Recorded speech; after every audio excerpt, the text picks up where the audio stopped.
Hey y'all, it's Arissa here, and today's going to be a little different. I was just playing here with the etymology of things.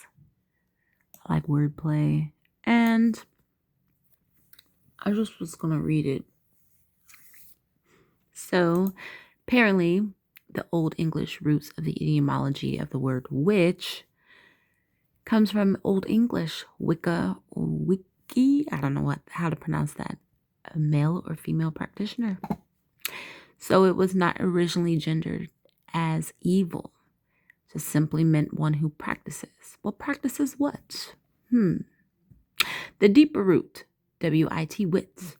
Linguist traces Wicca to a Proto-Germanic root related to wit, meaning to know, to see, and to be wise. This is the same root family that gives us intelligence, wisdom, wise, vision, and idea. So at its oldest layer, a witch is literally a knower. Not a spell thrower, not a devil server, a person who sees. Related words across Europe. You can feel the pattern repeat across languages. Old Norse, volva. German, hexa. Latin, saga. Greek, we're going to do this, pharmakeia. That sounds like pharmaceutical. Interesting. Working with substance, knowledge of potions. Slavic, she who knows. Different sounds, same meaning. Nakharka. I want to know anyone that speaks Slavic. If I butcher that or not, let me know. When the meaning turned dark, the shift happens around the early medieval Christian period. As religious authority centralized, knowing outside sanctioned channels became dangerous. So witch slowly slid from one who knows to one who knows what she shouldn't. Fear entered the word, then accusation, then fire. Language followed power. A quiet irony. The modern insult witch still carries its original truth even when hurled in anger. To call someone a witch is to say, you see through this. You know something I don't control. In one line, witch equals one who knows, sees, and remembers. The rest was propaganda. If you want, we can next. Well, you know what? I like ChatGPT. So what I did first was the etymology of the word witch, because this actually was in my heart to share the archetypes of stuff. And I thought it was really cool because I like how this upgrade, I don't know, it's different. Anyways, I wanted to know which archetypes, right? And if there are truly archetypes, then from micro to macrocosmic level with other human beings as well, then one should consider, what are you eating today? What energy are you feeding today? Happy Super Bowl, right? So the Hearth Witch, cultures, Nordic, Celtic, Roman roots, Vesta, Hestia, and Frigg. What she represents: domestic magic, protection, continuity, survival. Why she was minimized: her power was too quiet to control and too essential to outlaw, so it was made invisible. The Green Witch, cultures, Celtic, Slavic, Indigenous, European. Roots, there's another word, Calic, Baba Yaga. Ooh, that sounds like, what is that? What is the name? John Wick. Yes, don't they call him Baba Yaga or something? I think they do. Forest crones, what she represents: herbal knowledge, land stewardship, wild wisdom. Why she was feared? She answers to the forest, not the church. That's bad as shit. I'm not even gonna lie. That's fucking awesome. The Kitchen Witch, cultures, folk traditions worldwide, roots, village women, communal cooks, and midwives.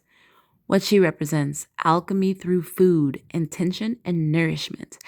Why she was dismissed? Because magic hidden in daily life can't be taxed or regulated. Ooh, I mean, the nerve of her to make her beignets. Ugh. The water sea witch. Cultures Greek, African, Caribbean, and Polynesian. Roots Mamiwata. Sirens Yamaya. What she represents: emotion, sexuality, intuition, wealth, and transformation. Why she was sexualized? Because emotional power unsettles systems built on repression. That's deep as fuck. I'm not even gonna lie. That's deep. The lunar witch. Cultures India, Mesopotamia, Mesoamerica. Roots yoginis and moon priestesses. What she represents: cycles, fertility, timing, inner rhythm. Why she was pathologized.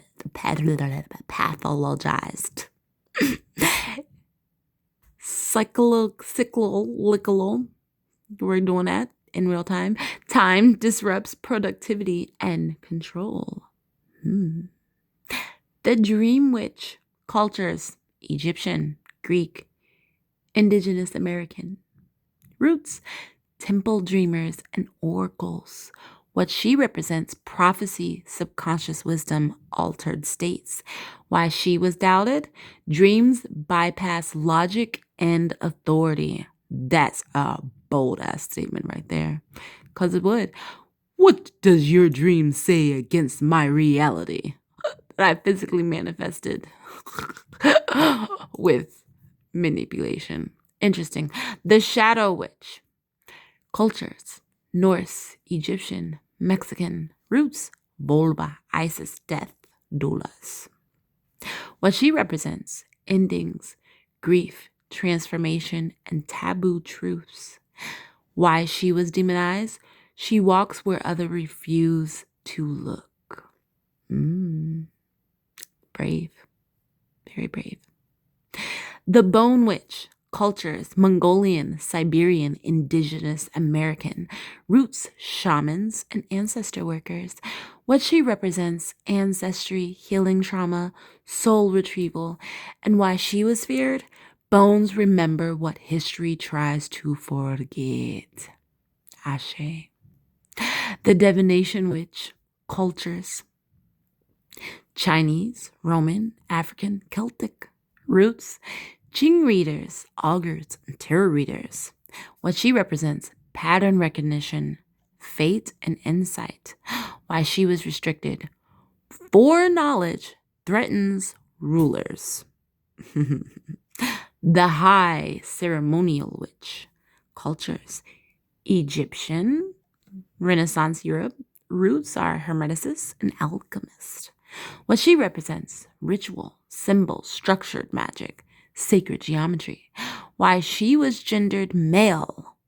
Women with education unsettled hierarchies. Ain't that about a bitch? The folk witch. Cultures everywhere. The roots. The one who knows.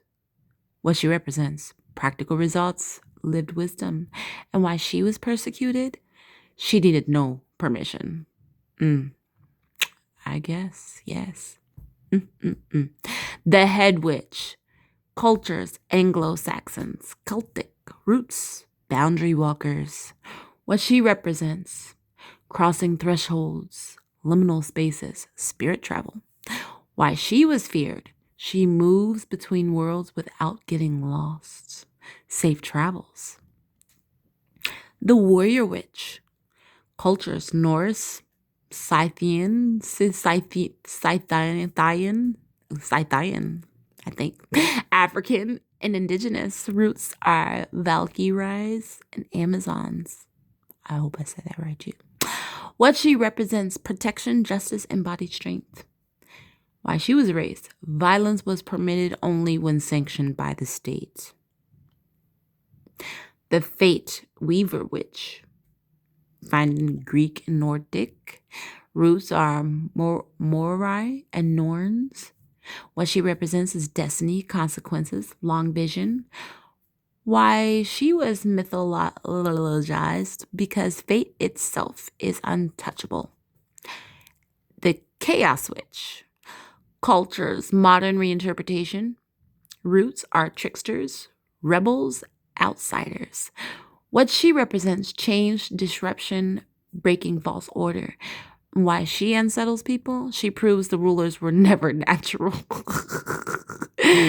And we get the modern witch. Culture, contemporary, roots, reclamation movements.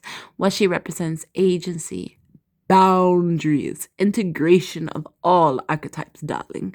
And why she exists: because the old stories failed to burn the truth away. Fucking A. And it says societies don't fear witches because of magic. They fear women who self-author reality. Each category is a different way of saying she doesn't need permission. If you'd like, oh yeah, that's when I was like, well, I just want the etymology. I like ChatGPT. I still say we should always read books and read things for ourselves. And, at the end of the day, these things are coded with their own codes. But I just thought this was a very interesting thing. It's Arissa, and I am signing off at 11:11 seconds, but I keep talking. So, if no one told you today that you're beautiful and that you're a badass bitch of a witch, this bitch says, from one witch to a witch, mwah! Shine on, you crazy diamonds.